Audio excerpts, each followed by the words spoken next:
नरेंद्र मोदी ने एक बार, मुझे याद है, दिल्ली के चुनाव में उन्होंने कहा था कि जब नसीब वाले से आपको मिल रहा है, नसीब वाला सामने है, तो बदनसीब को क्यों चुनोगे भाई।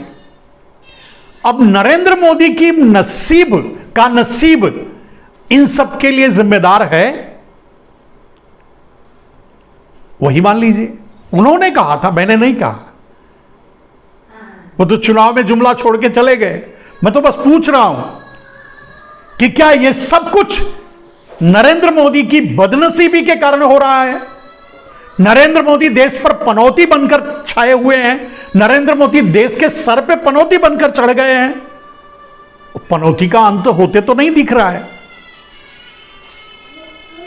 नया आगे अभी आपने देखा होगा कि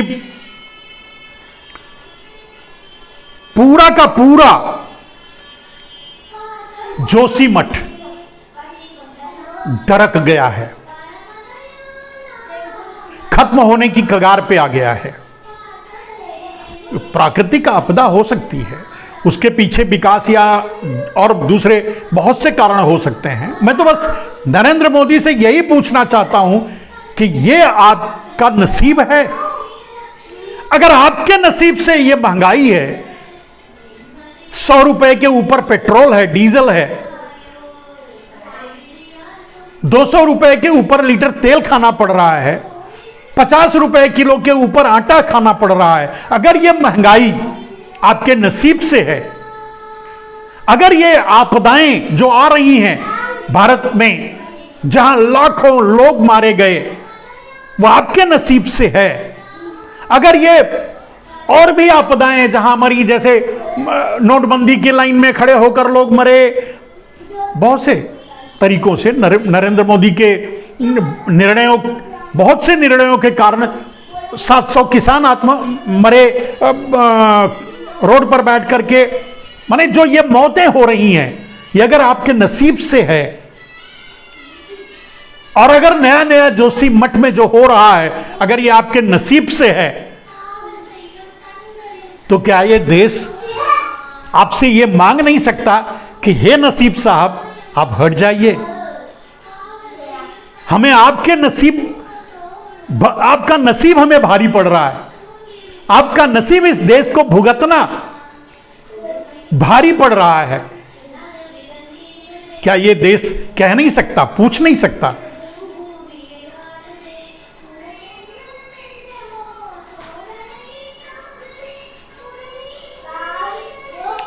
खैर, ऐसा कुछ भी होने वाला नहीं है मेरे दोस्तों। आपको एक जानकारी और भी मिली होगी, सोशल मीडिया और दूसरे गोदी मीडिया तो बताएगा नहीं। देश में अमृत काल चल रहा है, और इस नरेंद्र मोदी का अमृत काल चल रहा है उनके कहने के अनुसार, और देश विश्व गुरु बन चुका है उनके कहने के अनुसार, उनके मीडिया के अनुसार, गोदी मीडिया के अनुसार।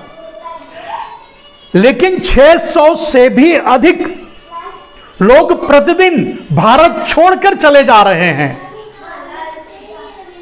अपनी नागरिकता छोड़ करके चले जा रहे हैं। इसे आप क्या कहेंगे?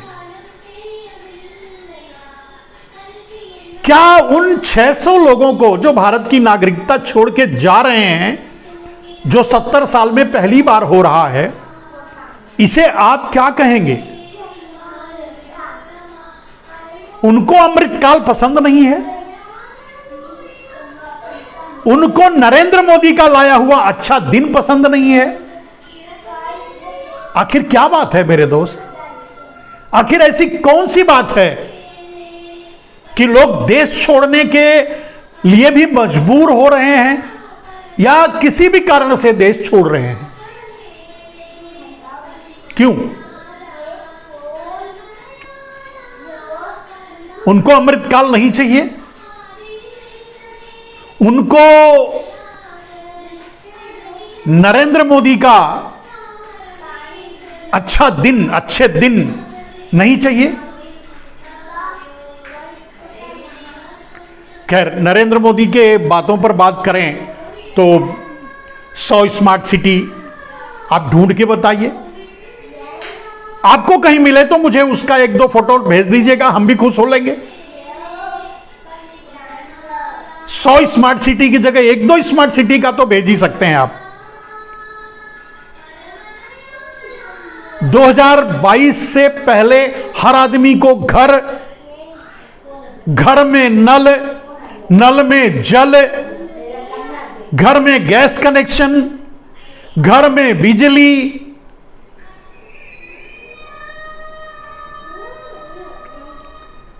मोदी कह रहे हैं, ये पुरानी बात भूल जाइए, ये मोदी का देंगे ऐसा। कहां है मोदी? कोई पूछे तो, मिलेंगे कहां मोदी? कोई बताए तो। अब मोदी भाग गए, मोदी फरार हैं, मोदी लोगों का सामना कर नहीं सकते, मोदी लोगों का जवाब दे नहीं सकते। उन्होंने लगा रखा है अपने टोलरों को, अपनी गोदी मीडिया को, तुम लगे रहो। अब झूठ पर पर्दा कितने देर तक डालेंगे? तो उसका उपाय क्या निकाला है नरेंद्र मोदी ने? हिंदू मुसलमान करो। हिंदू मुसलमान के अलावा उनके पास ऐसा कोई मुद्दा नहीं है जिस पर वो लोगों के बीच जाकर वोट भी मांग सके। और फाइनली गुजरात में पाकिस्तान के नाम पर वोट मांगा था, आपने देखा अभी जो चुनाव हुआ। खैर, उसमें सबका सब गोलमाल ही हुआ है, ये सभी जानते हैं। और राजनीतिक पार्टियों को, मैं बीच में एक बात आपको बताना चाहता हूं, राजनीतिक पार्टियों को, राजनेताओं को, यहां तक कि राहुल गांधी को भी एक यात्रा इस नाम पे, मतलब एक यात्रा को में एक मुद्दा, ये बहुत बड़ा मुद्दा ये भी होना या रखना पड़ेगा कि चुनाव ईवीएम से नहीं होगा।